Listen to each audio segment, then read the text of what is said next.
Oh my god, I'm kind of getting the feels right now. This is too real. It's too real. Oh, it's too real. Stop it.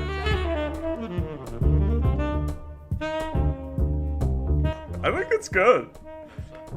I'm really enjoying it. I like it. All right, moving on.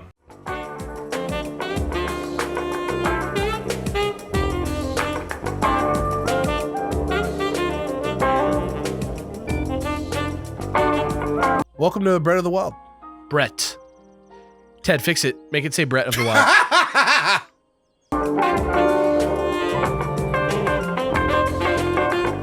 Welcome, gamers, to Super Beard Bowl Season 2. Each month, we're doing an all-new 8-episode series complete with a beginning and an end, as voted on by you, our loyal viewers. Without paying a single penny, everyone who watches will be able to vote on one of 4 show ideas, and once you narrow it down from 4 to 2, the Beard Bowl Patreon tier will then choose between the top 2 for which show gets made into a full 8-episode series. This month, the winning series is Beard Bros Movie Reviews. Brett, Jirard, and Alex watch and review movies that you guys thought they might enjoy. Sometimes they do, and sometimes they don't. The next public vote begins Monday, September 14.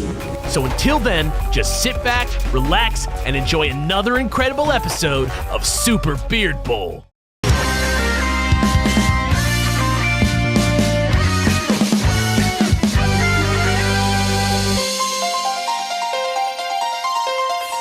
Hey everyone, and welcome to our finale of these Beard Bros movies reviews. I am Jirard, we got Brett, we got Alex, and we are coming together one last time for a film that I never thought I would see anytime soon. Let's call it a rite of passage, you know what I mean? Let's call it what it is. I guess it is. We are talking about Back to the Future 3. A movie. Some of you might be legitimately, very much legitimately wondering why 3. It's simple, really. While not many people's favorite Back to the Future, it is the Back to the Future, the only Back to the Future that Jirard has never seen. And the others are like his favorite, too. You know what I mean? Yeah, not only has Jirard seen the first 2, he really enjoys them. Yes. And for some reason, he just never saw the third. So I think that's probably a good place to start. Jirard, why the hell did you never see Back to the Future 3? Be honest. So I only saw the ending of Back to the Future 3 before I saw the whole film. I'm sorry. And when I say, you've seen the ending to Back to the Future 3 before? Yes. Oh, but when I say the ending, there's the last scene with the train, the railroad, the train. It's when I was a young kid, I was surfing through network television, and I saw. They were doing a Back to the Future 3 Back to the Future marathon, and I saw the train pull up, and I was like, "Oh, hey, that's Marty McFly." And then I saw Doc Brown get off the train, and I was like, "What is this?" Okay, let's slow down right there, because this is really important. We got to this place, what you just went through shouldn't happen ever, because you saw the first movie first, correct? Mm-hmm. I did, and then I'm sure you were excited and were like, I want to watch the second one, right? Yeah, as a young kid, I didn't know there was a second one until I found out later. And when I did, I was like, and it blew my mind when I went and saw it. Okay, so you saw the second one, right? Now, hold on. Seeing the first movie and going, I guess that's it. That makes sense, right? I mean, sure, there's a cliffhanger, but it wraps it up. It's it's almost like a joke cliffhanger. You know what I mean? Yeah. But seeing the second one, there's more. In fact, at the tail end of the second movie, they play a preview for the third because he gets a letter. Yeah, they were filmed at the same time. Oh yeah, my question show to you, Jirard, is when you saw the second movie, what made you stop and be like, I don't need to see the third one? How did that happen? What happened, what kind of transpired was I remember seeing the Old West stuff and being excited, and then I forgot about I just forgot about the fact there was a third one, and then I stumbled upon that ending, and I just remember seeing the train pull up and just kind of going, huh, so he made a time traveling train, and it just made me go, I don't want to see it. I don't want to see the third one. You got And- like you felt like it sold out. Then you have to. Let me remind you guys. This was like, I have not been at my adult age avoiding Back to the Future 3. I have not been like, I refuse to see it. I refuse to see it. I refuse to see it.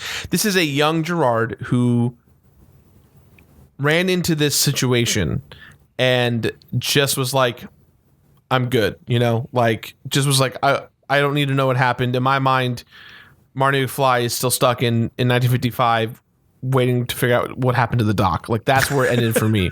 Because to me, how do you even get the other two without the third one? Like I don't even think I've ever seen them on a shelf at a store. Right. Where you don't buy all of them, but Right. Right, but you have. I'm talking about when I was young. Right. Like when I got older, I knew there was a third one. I knew that it was in the Old West. I own the collection on Blu-ray. I've played the video game. Like I've known about the essence of Hill Valley and the history of it. All So this like just I makes just it never got worse. around to seeing How do you it. go through all that and not see the third one? And I'm not putting you on trial. I just think like no matter what gets said today in this quote unquote review, understand that this shit right here with Jirard is the most incredible thing. That he saw the first two and was like, and apparently just forgot, blanked out, and was like, it's like, oh yeah, I always meant to see that and just never did. Yeah. And then apparently you got spoiled on the ending, and which I guess I would be enthusiasm. I would be psyched. I would be psyched to find out there's a third Back to the Future movie that I hadn't seen. And if this movie turned out to be the movie that it was, I would be like, whoa. Because okay, I don't want it before, because the next thing I'm going to ask you, Jirard, directly is, what did you think of this movie? But I'm not going to. That's the first thing that has to happen. You're right. Yeah, but I don't want to be. Just go. Just yeah. go. You want me to go? Yeah, like what did you think of the movie? we have to like before we talk about what everybody thinks of this movie. Yes. I want to talk about what you think of this movie. We refuse Okay. to color your opinion. Okay. I liked it. I liked all the callbacks from both films. There were references that were exact same shots, exact same beats, exact same actions, which I'm a huge fan of, you know, especially with Irish Marty McFly and Elaine. Like I love like the or Lorraine. I love like the physicality callbacks and even the mannerisms. It just made me feel like I was watching a different version of Back to the Future 1 and 2, which was fun, which was really fun. This movie, I think, is what, 2 hours long? Yeah, it's like almost exactly 2 hours long. It felt so much shorter because I really didn't have an investment. I personally did not feel attached to any of the side characters as much as I did in the first two films. So like what what are the other characters besides Marty and Doc in the other films that you did feel more attached to? Well, I loved Marty's dad. I loved Lorraine. I loved Biff. Okay. I even loved like how the guy in the milkshake burger shop becomes mayor. Like I love the layers You of mean that. Goldie Wilson?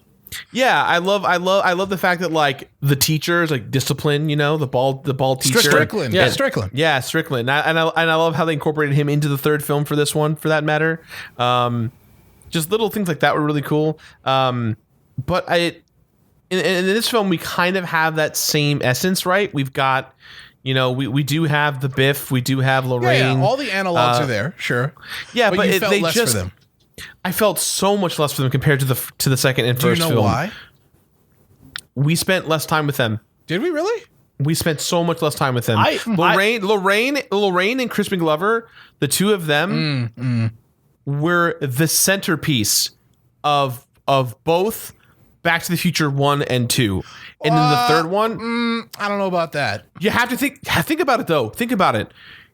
Lorraine literally is like the whole thing is the whole reason why, like Marty bumping into her and her having feelings for Marty. Yeah. The first movie I'll give you. The second one, I don't think they're the centerpiece. But the first movie I'll give you. In the future though, oh come on, in the future they go to the future. Biff Tandem married Lorraine, ruined Hill Valley, ruined everything, and then they have to go back to the first film. I think we're getting to bogged down recorrect the it. semantics of what centerpiece means. I'm not going to argue that those characters are more important to the first two films. You're right, they are. You're right. Well, then you look at the third film, and Lorraine has, I think, about 7 lines, and I'm just like, makes sense. Yeah, Do you mean Lorraine or do you mean Maggie McFly? Maggie McFly, like Irish the lady. essence, the character of because this whole thing is about lineage and legacy and how the characters match, right? You've got I got Marty you. in the present, Yeah, we got Marty in you, the we got you, future, we so got on you. and so forth. Yeah, the Irish one. Yeah, and even Biff felt less important in this one. He was the antagonist, obviously, but this film, unlike the first two, was almost about the Doc completely. Yeah. And that's okay. Yeah. And that's okay. And that's totally fine. Yeah. Because at least that way the Doc finds happiness and he has a family and he falls in love.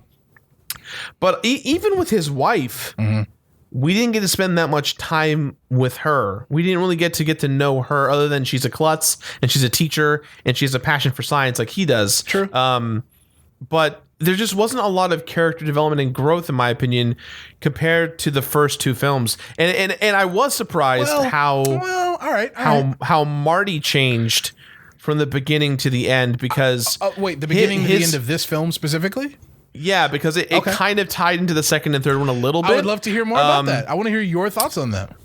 Yeah, I like, I never really, the iconic thing of Nobody Calls Me Chicken, right, is like, it may not be from Back to the Future, but to me, it's centralized. I mean, it's in Back one to of the his Future. main things. It's one of Marty's tropes. It's it because in all three films, there's that shot where he walks away. It's like, what are you, chicken? I'm glad we brought this up. Why? He doesn't do it in all three films. It's only in the second and third It's movies. the second is when that gets introduced. Yeah, it's because if you think about it as like media projects, the first movie was like its own movie, Right. and then they wrote 2 movies that connect to each other. Correct. And have like things that like set themselves up in one movie and finish in the other movie, which I think is kind of the reason why this movie is kind of looked at as like a Godfather 3 type movie. But I think there's more to it than that. I enjoy this movie very much. I feel like they set it up a little bit in Back to the Future 1, but emphasize it in 2 and 3 a lot more. I'm glad we brought this up, and I definitely like to talk about it later, but I don't want to stop the train of you talking about what you thought of the film, so please continue. Sure. We'll cover it later. So I love the idea of like Marty realizing that there are different ways to stand up for himself, and even if someone calls him a chicken and bully him around, which I did not expect coming. That was the lesson from the movie and the change that Marty had that really blindsided me, and it made me go back and watch the second one, and I saw that breadcrumb get built off and pay off a lot more towards the end of the third film. I felt that maybe this is just me being weird. I felt like this film was miraculously lower budget than the first 2 films. Huh. Really? Yeah. Pretty sure it had a massive budget compared to the first one. Maybe. I don't know why. I think it's... Was it because everything was covered in dust? Because it was the Old West? I guess so, right? It felt, obviously everything took place in the early booming area of Hill Valley as it was being formed. So it's a lot of empty spaces and roads and stuff. But not a ton of special effects. Not that that matters or anything, but it just I don't know.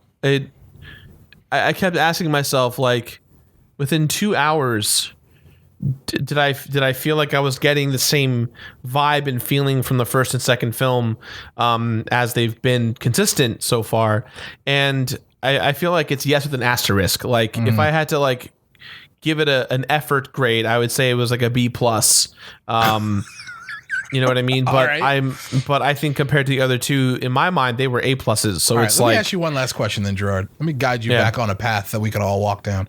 Was this film what you expected of it? Obviously, you probably had a lot of expectations of this film based on the first 2 films you saw. Yeah. Not to mention you saw the fucking ending, apparently. So was this what you expected? yes.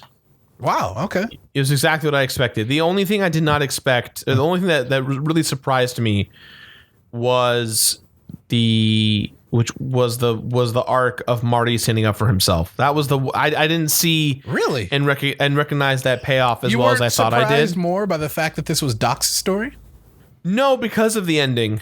Because the ending in my mind established because you saw that you were spoiled with the ending of the movie. Because he comes out with the wife and the All right, kids, you're right. and I'm like, great, they're now going to go on a time traveling adventure on a train. So like that's Okay. to me, obviously, that's the centerpiece of what the film was. All right, fair enough. And I got that vibe immediately when the film started, just like in the way that Doc was behaving, both in 1955 and in 1855. What or was it did Doc 1855? do in 1955 to clue you in that this was Doc's story? What did the movie do to make you think that early on? When Doc passed out. And in the end of the second film, and What? Marty picks him up and takes him. Yeah, there was just the way that whole thing was done and the way that Doc was behaving. I felt like, oh, this isn't going to be about Marty anymore. Wait, because what behavior besides him passing out? Because the passing out, I don't know about you, Alex. To me, that was always just a gag. Like it's a gag at the end of the second movie. it was a gag, but the first 15 minutes of the movie is about the Doc getting his bearings on what just happened, and like he wakes up from his paralysis sleep and is like reporting about everything that just took place the night before in Hill Valley, and he thinks he imagined things. He thinks he imagined Marty coming back, and then Marty's like, "Hey, I am back." And I don't know, just the way that it was shot and the way that it was focused on Doc Brown. I felt immediately I knew like, oh, this is Doc's story, especially because Marty's like, "Well, I'm going back to get the Doc." Okay, Like all because he pulls out the thing. They go to the library. They look it up. Emmett Doc Brown dies.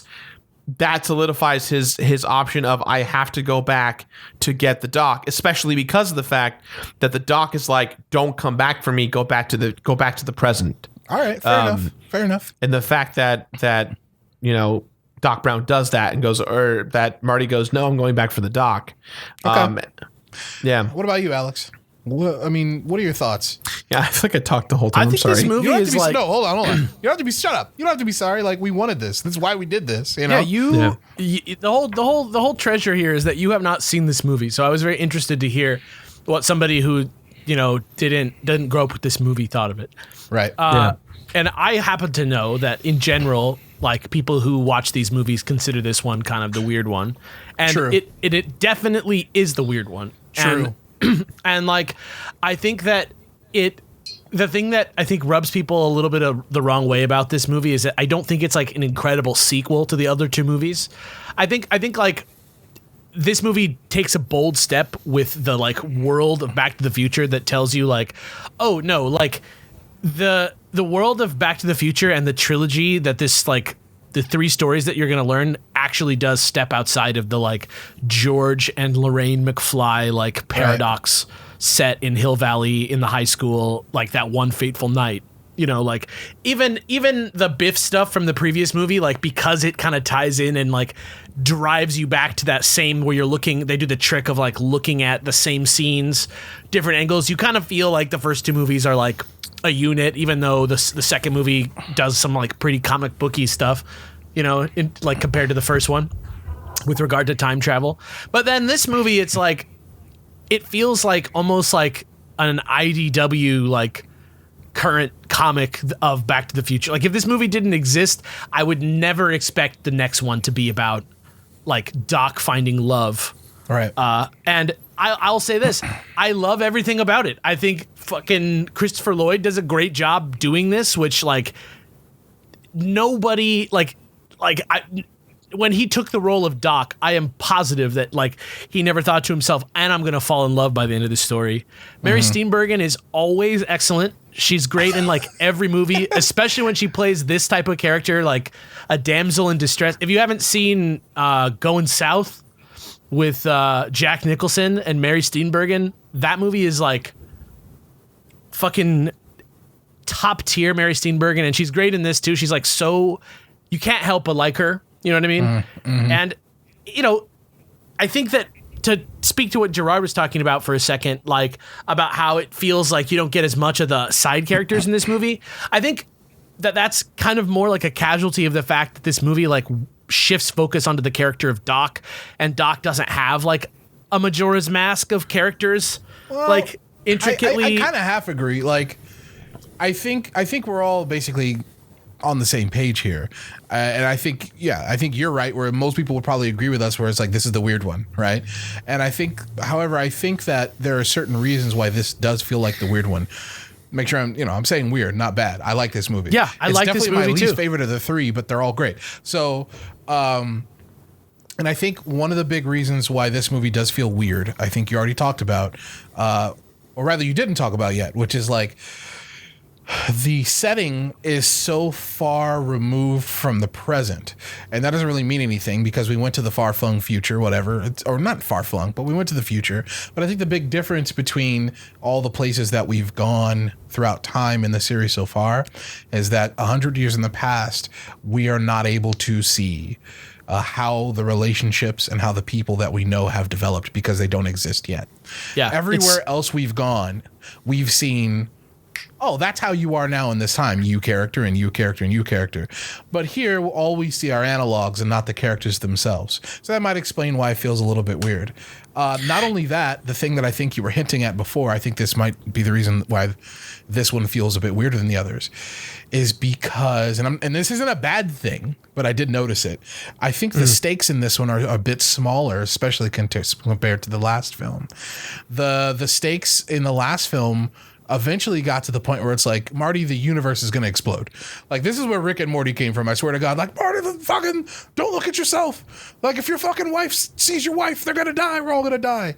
And like, it gets to that point. Of course, it never happens, but like, the stakes are pretty high in that one. The stakes in this film are, how do I put this? The stakes in this film are they're rom-com stakes. Well, they're a little bit similar to the first film in that it's like, well, Doc might die unless I do something. Doc might die unless I do something. Also, I got to get back home. That's basically the stakes. That's basically the stakes of this one, right? Doc might die unless I do something. Also, we got to get back home. They do the legwork of like, because this is the other thing about this movie, and I know that you're kind of going along this line of like, it suffers as a sequel more than it suffers as a movie. I feel like, right? But like, the thing that's like so weird about this movie is the Marty plotline, because it's there and it's like, we'll talk about it, yeah, it's well written, but that last part of the movie, we have to talk about it. But the only reason I'm bringing this up is because, usually when it comes to sequels, the stakes tend to rise and it looks like a fucking, an angle, like a slope. But this one's much more of a fucking parabola, where, in my opinion, the stakes of the second movie are the highest in the series. And the stakes are, once again, about equal to the first film. And that's fine. But I think a lot of people, even if they're not aware of it, on some sort of visceral level, expect the stakes to just get higher and higher, because that's what happens with most series. That's all I wanted to say, like, in relation to like why this might feel like weird, Yeah. It has this vibe of like, I just want to go home. Like the whole movie, it's like in the Lord of the Rings when they're like, they beat Sauron and there's like another battle in the Shire afterwards, and they're just like, fuck, like, man, like, we already did the shit. Like, can't we just, like, go sleep in our beds? Like, do we really have to, like, liberate the home, too, at the end? Like, it has that sort of, like, feeling to it. And that's why I feel like if this was just, like, one of many spin-offs of the movies of Back to the Future, I think people would buy this. It would be lauded. If it was called, like, Back to the Future Doc's Story, and it came out a little later, I think people would be into it. Or if it was a TV show type thing. I felt like if it was called, like, The Adventures of Marty McFly and Doc Brown, like, it would have been way better received. That's the thing. We're talking about how it was received. This movie did very well. Like, people love this movie. I think people just let me be clear. For me, I would accept it a lot more as its own film, as like a side separate story, as opposed to like the conclusion of the Back to the Future trilogy. Sure. I mean, it's hard to even argue that there is like a structural trilogy that like wraps up like an ongoing plot for three movies. Let's finally talk about this. You're right. But that's the thing. That's the one thing about this movie that I'm like, I like this movie as its own movie, and I think it has strengths and weaknesses compared to the other ones. But the thing that I think puts it a little bit below the other ones is that it has like a little bit of a focus problem, in that they build up and finish Doc's story crescendo, and then they like shoehorn in this bit with needles again. See, but that's not this movie's problem. That's the trilogy's problem. Yeah, no, Like, exactly. right. It's like they had to like finish Marty's story Right, as right. well as, but they told it. They didn't have to finish Marty's story. They already did. You know what I mean? In the end of Back to the Future 2, they did it. But like, I mean, in Back to the Future 1, they finished it, right? yeah. They basically create new problems for Marty in the second movie. Exactly. But in the third movie, it's like there's not really any problems for Marty. He's mostly there to save Doc, who he loves. And if you look at it as this like movie about Marty realizing that he like is his best friend is Doc and that he like wants to take care of him, it's kind of cute, but that's not really what. He doesn't realize that. He knows that. Like, it's not really the trajectory of the movie. Like, you get this whole movie that's about getting Doc and Buford Tannen. It's so weird that they're like, well, Marty's not in the cowboy Old West, so Biff just bullies Doc in the Old West. Yeah, you're talking about how the equivalencies and the parallels don't exactly line up some of the times. Like, it's not that Buford is bullying Seamus. He could, but he wasn't. He is indeed kind of bullying Doc, which is kind of funny. And it's just that lookalike actor doesn't look so much like Crispin Glover when he's right side up and Irish, so it didn't work out. I think I love this trilogy. I love this movie. But, it's not perfect. None of them are perfect. I think the first one's almost perfect. And I think the reason it's almost perfect compared to the other two is because it didn't have the hard job. It only had to tell one self-contained lovely little story, and it did. But when you all of a sudden you make things sequels or even trilogies, which was exactly what they did, all of a sudden you start to have to think about reincorporation of elements and making things more satisfying. And I just think there's small things that I wish they could have done to make this better. And I'm only talking about making things from taking it from a 92% to a 96, So things like I wish that in the first film, Doc Brown, his fucking want is just to invent something that works and is appreciated. I wish in the first film they had planted his disinterest in ladies. Yeah, like his focus on like science over like personal relationships kind of thing. Which I think they do talk about that, but specifically like I wish there had been a line where Marty had been like, geez, Doc, didn't you ever have a girlfriend? He's like, it's what? definitely No not time for ever that. the focus. Or even just like, geez, Doc, get a girlfriend, man. Well, the science stuff's too much. Just something to be like, no, Marty, I love my science. Like just something and like that. Yeah. And it makes sense it wasn't in the first film because like the idea of a Doc love story was nowhere in the cards, right? Like that's the idea not of his Doc, point. Yeah. Doc doesn't have an arc. Doc doesn't change. Well, yes, he does. Doc does change a little bit over the course of the first film, but that goes back to my point of like, both of these characters had their arcs. Both of these characters had their arcs in the first film. We were fucking done. And then the movie got so successful, they're like, we need more, right? And I think it's hard. It's hard when you give a character a perfect arc, it's hard to give them more. I'm not saying it's impossible. It's not. It's just tough. So, and in Back to the Future 2, we start to have a little bit of an arc for Marty, but there's none for Doc, in my opinion. And then Back to the Future 3, the inverse happens, where we have an arc for Doc, but none for Marty. And that's okay. But I think one of the best ways to remedy this would just be to get a little bit of plant for Doc being disinterested in ladies in the first film and in the second film. Did it ever bother you guys that Doc Brown looked the same in the past and the present in the first film? I don't think he actually does. I just think like for some reason, I think they just like sort of like run together and then they kind of like make the joke in the second one at the beginning. Right. That's like super but like weird. In the first film, in the 85, Doc has like all kinds of fucking wrinkles on his skin. I never really noticed because when I saw the original, I felt like they just made his hair a little bit whiter between the present and the past. When's the last time you saw the first film? A couple months ago. I mean, look hard. Like that motherfucker looks way older in 85 than he does in 55. Okay. Way older. And like Alex was saying, they make the bit about like they don't want to keep putting the old man makeup on him. Yeah. So yeah, he just peels it off. He peels off his skin, revealing like, I'm gonna look like myself, like I looked in 1955 for the rest of the franchise. Is that cool? And they're like, yeah, we're cool. Let's move on. You know, something else that I wish would take this franchise from like a good job, great job, 93% to like 96% would be if they planted for Marty. I wish they planted. Well, Marty's arc in the first film is about him learning to have confidence and take a fucking risk, right? I wish that in the first film they also planted his relationship with Needles. You know? Yes. Because when Needles shows up at the end of the third film, you're like, fucking who? Like, first of all, it should be Biff, or like Biff's son, Biff's shitty son. I mean, if you want to make the parallels even stronger, sure, it could be Biff's son. Well, I'm just saying, when they introduce a second bully in the second movie, you're like, okay. It has nothing to do with the, Needles should be in the first film. Of course, that's impossible because, once again, no one knew that there was going to be more. But if we were to, like, somehow change time, like, go back in time and change things, I would plant Needles in the first film. I would put, you know where I'd put Needles? The moment when Huey Lewis basically gives the finger to Marty and the Pinheads, I'd put Needles back there basically busting on Nelson Muntz like, ha ha, you know what I mean? Like Needles. reinforcing their relationship. Like, ha ha, McFly. Yeah. Like, so you plant Needles and show, and of course also plant with Needles Marty's sensitivity to being called cowardly.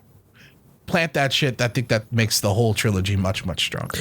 Which is why I really didn't need it at the end of this movie. I was like, and everybody's, oh yeah, okay, yeah, I guess he needs to repeat this with another. But don't you need it? Because like if they did that in the second film, like establishing that Marty doesn't like to be called chicken, and then they never addressed it again in the third one, wouldn't that be worse? Okay, but the only thing is they do it already in this movie. Already. So he, like, first of all, there's no actual similarity between Doc telling Marty, or I mean, Marty telling Doc about the Libyan terrorists that are going to shoot him, and him wearing a metal vest in the modern day because he trusted Marty, even though he was like, you know, sometimes friendship is more important than science, you know, sometimes. Yeah. Right? Which is like a beautiful moment. But in this movie, he just wears it because it's a bulletproof vest, because he knows he's about to get shot in the context of the current time that he's in. Sure. Just with context clues of the fact that the entire movie is based around the fact that Buford is going to shoot someone. But like, but him wearing that vest and going out there wasn't his climax of character. But he doesn't shoot the gun. That's the whole thing. He goes out there. He has this whole thing. He puts the gun on the ground. He's like, "We're not going to fight, man. It's not about that. You have to do this. This is it. You know, I'm a different person now." He has like a moment with Irish McFly, and then Biff's like, bam. It's like a perfect, and he's like, but I'm not an idiot either. You already get it. You already get that he doesn't, like, the character that calls him a chicken in the movie. But here's the thing. Two things. Number one, what you're still describing isn't the climax of his character, even though it probably should have been. The climax of his character, the climax of his character was when he's in the saloon. It's right before what you're talking about. And he's like, come on out, Yellow or when Eastwood. Doc's like all... And then there's the moment where fucking Marty looks around and he goes, he's an asshole. That is his climax. Yes. That is the climax of Marty's arc in those two movies. Yes. Everything after that is him being the new man and using his smarts instead of his fucking, you know, I don't know, ego. So as far as like, you're right. That should have been it, right? But as a double feature, it works. But then they have to readdress Needles at the end when they go back to 85, right? They honestly don't. Like, they don't. But here's the thing, I think I know why they did it. Remember in the second movie where they talk about him getting into the accident with the Rolls Royce? Yeah. I think that's why they like had to show what that was. That's what I was saying. Like, because what I did this time is that I actually. Because we kind of had like a little agreement before we did this show to like try and like approach these movies with some sort of like thought process in our minds going into it, just to have something to talk about. So I actually watched Back to the Future 2 into Back to the Future 3 when I watched it. Great. And in that context, because I already knew that the end is weird, like you start to think about it and you can't even figure out, like even after watching it like one day ago, I was like, how the fuck did they get back to the train tracks? Yeah. After they already were at the train tracks, and then they did the whole Needles thing, and then they are back on train tracks for Doc to show up with the train. Like that's easy enough to explain. Like, I know technically how it happened, but it's weird. And you're right. It's sloppy. It's not efficient. It's not efficient. I think that if I was watching Back to the Future 3 in a vacuum, having not watched Back to the Future 2 in like a year or whatever it was, like since it had been out at the time, I would not be going into Back to the Future 3 having seen a trailer about it being set in cowboy times and being like, I hope they wrap up that thing with needles because that's going to wreck his life in 2015. Like, sure. You're right. It just wasn't something right. that was dangling, and they solve it. Like, he has his like Buford Tannen bully moment, and so for me, it's super weird. But that's the only thing that really clunks this movie up. I love everything else. I love playing fast and loose with time travel. I love the romance comedy bits. The fucking acting that Christopher Lloyd does in this movie, his comedic chops are like, when he's like, how many has he had? And they're like, just the one. He's just been holding that one, and he's just like, yeah, it's great. or when he's like looking at her for the first time and he like doesn't move. He's so good. Yeah, he's so incredible. Good. The whole cast is incredible. The direction's great. It's a fucking fantastic film, but I still stand by, like, I just wish and I'm not saying this is the case, but I'm almost there where I wish they could go back and George Lucas the first film. Just plant a little needles in there, plant one line about Doc being very much disinterested in ladies, and like imagine how the trilogy would be. You know what I mean? Imagine that. Yeah, I think that'd be something special. The only other thing that I noticed this time around is, like, I think I got a much better understanding of the themes of this film and the series in general. I feel like the themes of the first film, like the major theme of the first film, is that, like, with confidence you can do anything, right? And I would say the theme of the second film is that your actions will have consequences. Oh yeah. And I'd say the theme of this one is that sometimes there are things more important than science and logic. Sometimes heart trumps head. You know what I mean?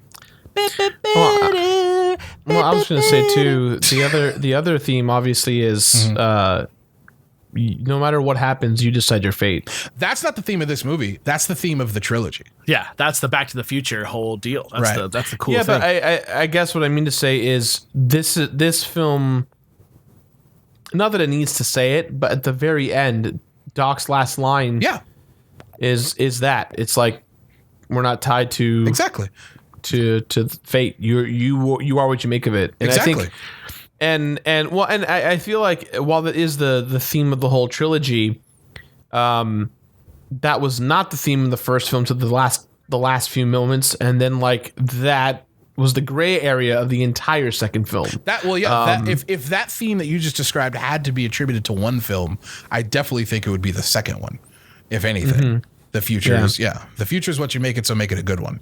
But I definitely think like that's basically Bob Gale and Rob Zemeckis looking at the camera and being like, "You got it, everybody," and I'm fine with that. Like, this was a fucking sci-fi fantasy. But yeah, I think that's the whole fucking trilogy. All it makes me realize is that there should be a Boom comic that is like the actual in-universe Back to the Future response to Rick and Morty. That would be so fun. I was reading a Back to the Future comic a while back. It was pretty good. It was like, the further advance. Oh, it was like prequel stuff too. Like, it answered my question, like how they met and stuff. It was very cute. I would love to just only have read. One other question for you guys, though. Yeah. Something that's been bothering me for years. Oh no, here we go. Okay. Doc and Marty are supposed to be pushed by the train over Shonash Ravine. Yeah. Or before they get there, they're supposed to go through time, and the train behind them is supposed to go over Shonash Ravine. Doc doesn't make it because he takes the hoverboard to go rescue Clara. They stay in 1885. Yeah. Marty does make it, right? Right. The time machine goes through time. The time machine goes with Marty. Goes from 1885 to 1985, right? Yeah. How does Doc Brown create a train, a steam-powered time machine train in 1885 within, I don't know, what do you want to say, 7 years? Because that's how old his son is. I'm just going to say about 10 years. Yeah, somewhere in there. Between 7 and 10 years. The only theory I have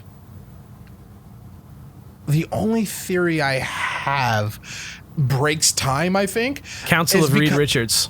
The only theory I have is that there's another time machine in 1885.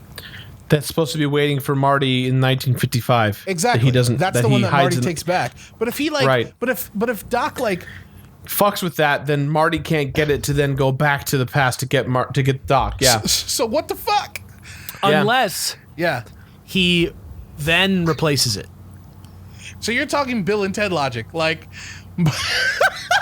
So Doc, he buried his time machine when he first arrived in the Old West. He digs it back up after the incident with Marty and Clara, and uses that to make new time machine Train machine. Using Yeah. time And machine then- train, he then goes and reburies another fucking time machine. So As that it all long as he works out? does Or, that I mean- someday before he dies. As long as he takes a second to go back and place a DeLorean or a working Mr. Fusion or whatever in that DeLorean, it's all Right. good. Yeah. So Bill and Ted logic. Yeah, he could have done it, I mean, 5 minutes before they showed up. What were you saying, Jirard? I mean, and that has to be it. Just considering that. Oh, sorry. Considering that, literally in this film specifically, Marty and Doc conventionally break time and the fate of time in real time when they're there in 1855. I'm sorry, say right? that one more time. Like this in this particular instance of this film, Yeah. Doc Brown and Marty break all of their own established rules of time travel, probably more than the previous films. Oh I my mean, God. if we're What do you talking mean by about that? Ian, Explain. if we're talking about Ian Malcolm vibes, like every moment that they exist outside of the Yeah, normal what do you timeline. mean they break their own rules of time travel? What do you mean by that? like okay, in the first film, Marty accidentally gets involved and fucks up his family lineage and then has to recorrect history, right? Yeah. The second film, it's obviously a lot more that with the almanac going back to the past and all that stuff. Yeah. In this one, it's like in the first half an hour, every beat that Marty and Doc have together subsequently ruins the past. Like Claire was supposed to die, she didn't die. Who was on the tombstone? It was supposed to be Emmett Brown, and then it actually ended up being Clint Eastwood, which is Marty McFly's character. Wait. Like, Let me try to understand what you're saying. Are you saying that like? Are you saying that like because of like the big changes that they're making in the past of 1885, you expected more shit to be fucked up when they get back to the future? no, it's more of they were so like, don't fuck with time in the first two films, and then in this one they were like, well, we have no choice but to fuck with time. And so Oh, you're talking about the Prime Directive. I see. But like Right, the so logic behind that is twofold. Number one, the tombstone, they're fucking with the tombstone, but that tombstone never should have been there. Doc should have never been in 1885 to die in the first place. And as Right. far as Clara goes, she's kind of an anomaly. That's why it kind of works with her. She was never supposed to exist at beyond all. that moment. Yeah. Exactly. So, but the fact that she's not supposed to be there, like, it kind of doesn't matter that she is there. Like, you you're could make right an argument because she that, like, survived. She survives. Theoretically, Emmett Brown. she's still in the ravine as far as everybody knows.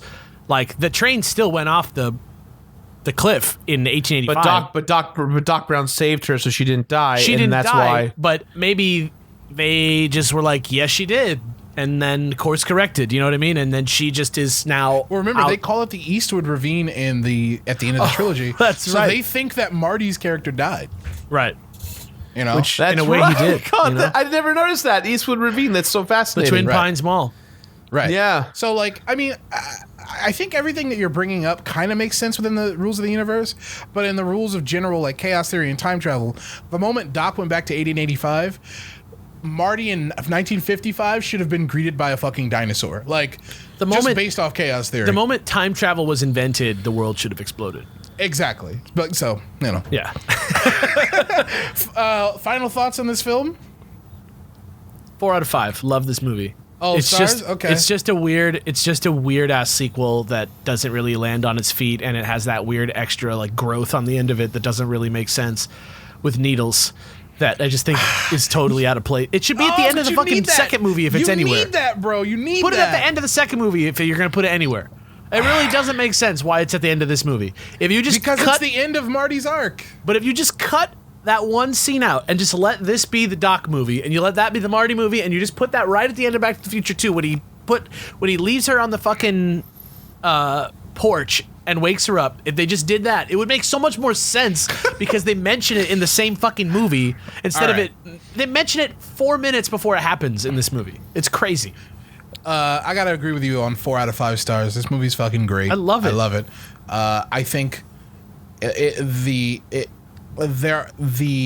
character arcs might be sloppy and they might not be in the places that you want them to be, but hey man, at least there's real great character work. This movie's fucking tight.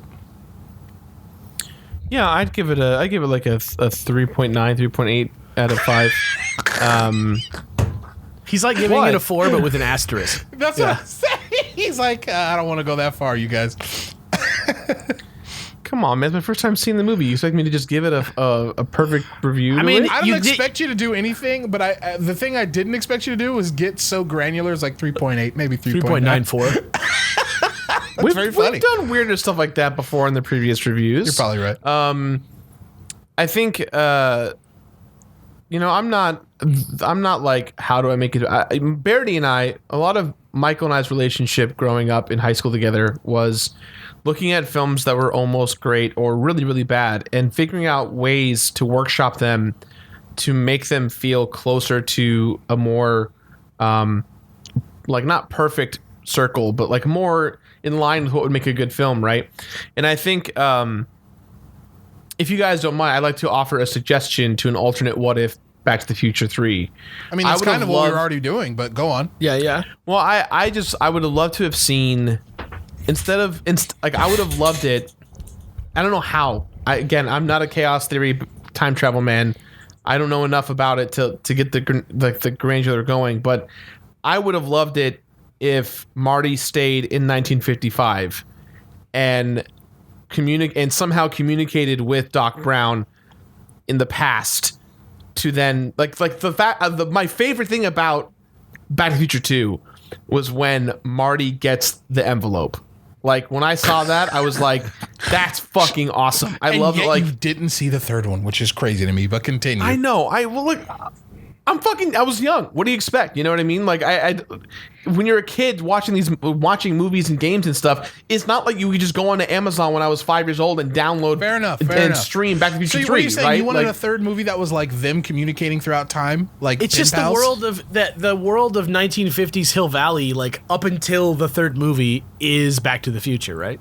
Yeah, I think that's what it was for me, right? Like when I saw Back to the Future 2 in the beginning, I was like, where are we going with this? And then when we went back to 1955 Hill Valley, I was like, oh my god, I fucking love this. And I was kind of hoping that there'd be like a, again, this is just, I want evil none Marty. of this matters. None of this matters. This is just dumb spitball to the wall.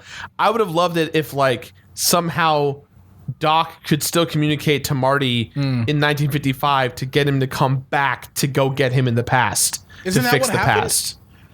Right, but it happened in the first 5 minutes of the movie, and then like we were there in the West the whole time. Like I would have loved to have seen parallels of the timelines happening at the same time. Like Doc Brown does something in the West that affects something for Marty to keep continuing his quest to fix the DeLorean to go back to get him in the past. Like I would have loved more, just so that it's a little more connected visually and stuff. I would have loved, yeah. It would have been really great to see like, you know, what happened, like if Doc Brown's living date, right, is the exact same time 100 years exactly from where Marty is, 70 years 70 years rather, but they're the same, like, you know, it's the same era, right? Like Doc does something 70 years later that affects Marty. I would have loved to seen that instant pay off more and more, and it would have been a cool thing. And I think the letter that Marty gets at the end of the second film is like an indication of where that was headed. And so when I saw that, thinking about Back to the Future 3, I was like, oh man, is that like how he's gonna get out of the past? Like they're gonna have to work together with a 70-year time gap. Really interesting. It's just like it's hard to do because the choice they made was to have Doc specifically say, "Leave me the fuck alone. I'm happy here. You go home." You know what I mean? Yeah.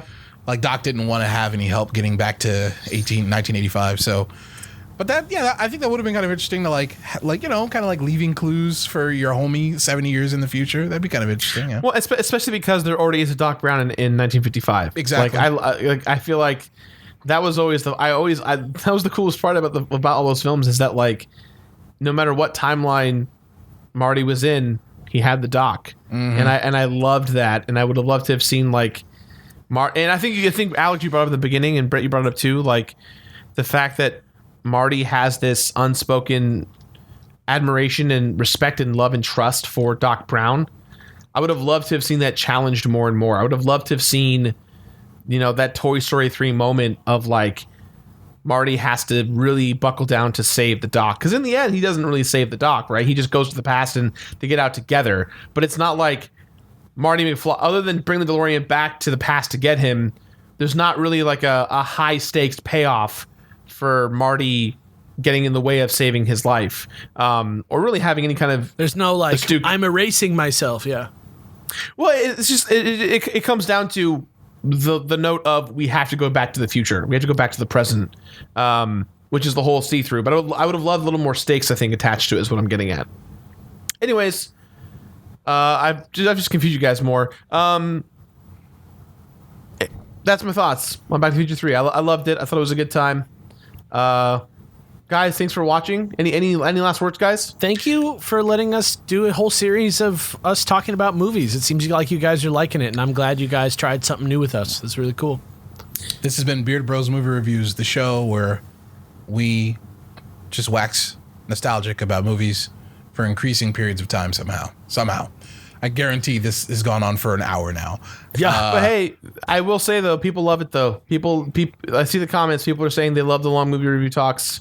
They like that we're shooting the shit and getting there. So thank you guys for watching. New show next week. See you guys there. Bye.